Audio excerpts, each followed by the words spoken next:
The opening scene presents us as an empty hostel in the middle of the night where everything is quiet. A man, Sexa, walks on his toes and knocks on his friend's door. He tells Annie it's time for a dunk fight. They fill 2 buckets with water and start splashing each other. The whole apartment building soon joins them with buckets full of water. They are having so much fun that they go and challenge some students from another section of the hostel. The film abruptly cuts to an older Annie, who is arriving at his house while the radio spokesperson is saying that the only thing people are left with are memories. He walks in and asks his valet if his son ate dinner. The valet responds his son is worried about his studies and hasn't eaten yet. Annie walks in his son's bedroom with some food and tells him not to worry too much. For now, Raghav should enjoy his food because he's going to be living in a hostel soon and the food they serve is not quite good. The next morning, Annie drives Raghav to his mother's house and it becomes apparent that they're divorced. They talk about his studies and Maya tells Raghav that he should not feel pressured.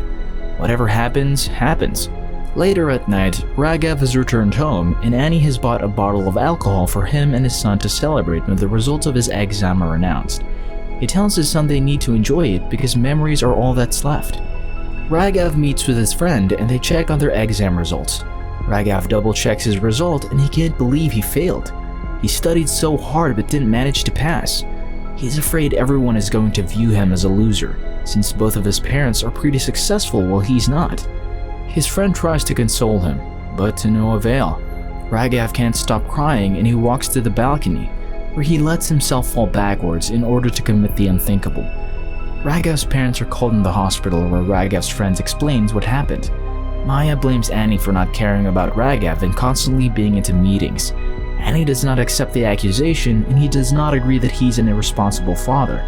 When the nurses push Raghav's injured body through the hallway with a stretcher, his parents can't help but feel terror. The doctor calls them into his office and says they're doing everything they can to keep Raghav alive. They have performed several surgeries on him and they will perform more if they need to do so. Annie asks the doctor if they can see their son just for a couple of minutes. The doctor allows them to do so, but Annie is the one who gets in the room with him since Maya can't stand seeing her son in that condition. Annie and Maya are waiting for their son to get better, but the doctor has no good news for them. He says he has been several cases where patients in critical condition survive because they have the will to live. But in Raghav's case, his body's not responding, almost like he does not want to live. Annie goes home and grabs a photo album. He stares at a picture where he stands side by side with his friends from college, wearing t-shirts that compile the word losers. Annie goes back to the hospital and tells Maya that their son doesn't want to live because he thinks he's a loser. But he wants to explain to him that people attach the loser tag to themselves and they can get rid of it by themselves. Maya says Raghav can't hear him, but Annie wants to give it a try. He walks in the room and sits to Raghav's bedside. He starts telling his story. How Annie himself was a loser and all the friends he shared so many beautiful memories with were losers as well. The film takes us back to Annie's college years. When he moved into a student's hostel, he was immediately assigned to a room in section H4 where all the losers used to stay. He talks about how he met Sexa and the fun they had together. He says that Sexa was the loser number 1 he met. Back to present, Raghav starts responding to the story and he gains consciousness. Annie tells Maya that Raghav likes the story, but he doesn't believe it completely. Annie communicates with Sexa and tells him about his son. Consequently, Sexa flies in India and visits Raghav and his parents, continuing with Annie's story. We see yet another flashback where Sexa says the problem in engineering college is the lack of females. There are only a handful of girls and the competition to get them is huge. Maya joins the college as well, and we see a short sequence where guys try to flirt with her all the time.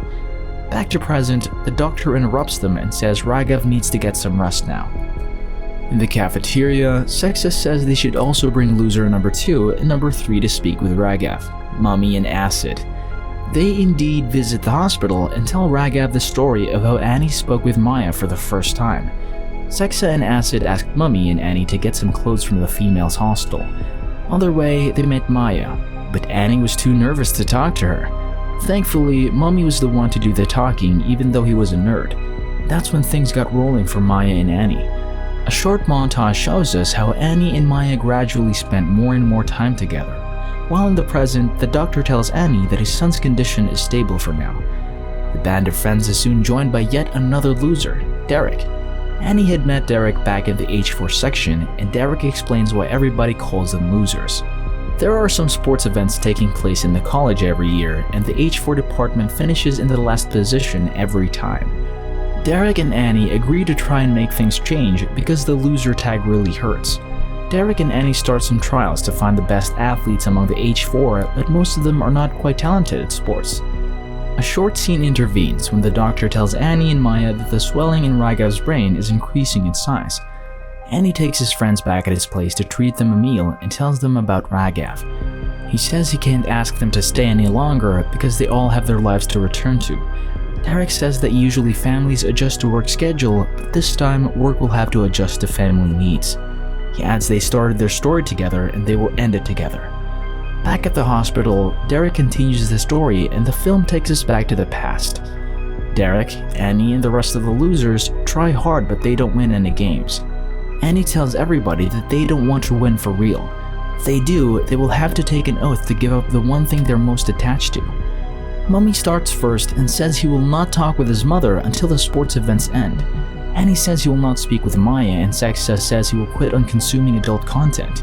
Derek will quit smoking, and another friend of theirs, Bavda, will quit drinking alcohol. Although they commit their pledge, they don't win any games, and Bavda starts having some panic attacks due to the quitting of his addiction. Annie wonders if what they're doing is really worth it, and Bavda says it is, because it's better losing something you're addicted to rather than losing yourself. Back to present, the doctor tells Annie that Raghav's situation is still not improving.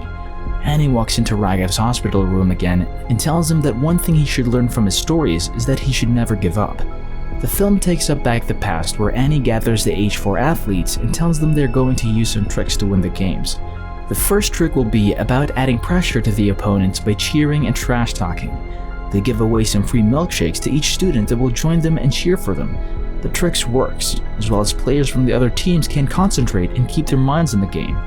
Meanwhile, Maya is getting worried because Annie is avoiding her, but Sexa tells her that Annie has pledged to avoid her until the games are over.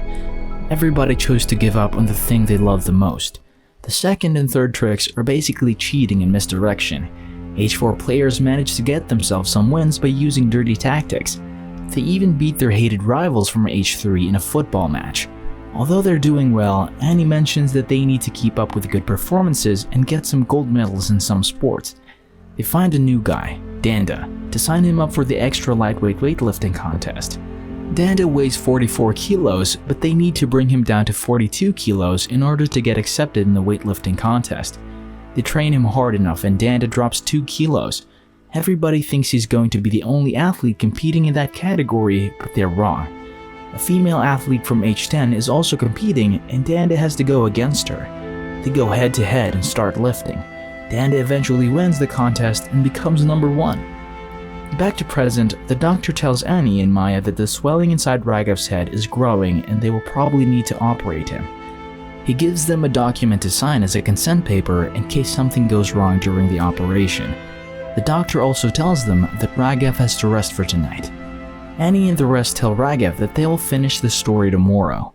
Raghav says that they have almost reached the ending, but Derek tells him not to worry since they are not going anywhere and neither is he.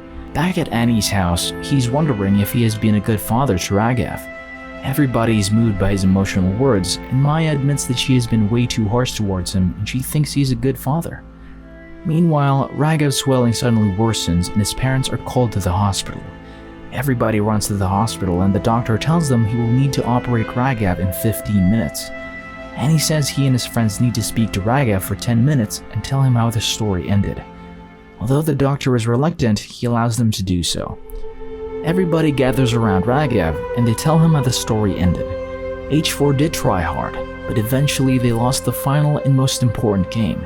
They still lost to H3. Raghav says they must have felt like dying for losing after trying so hard.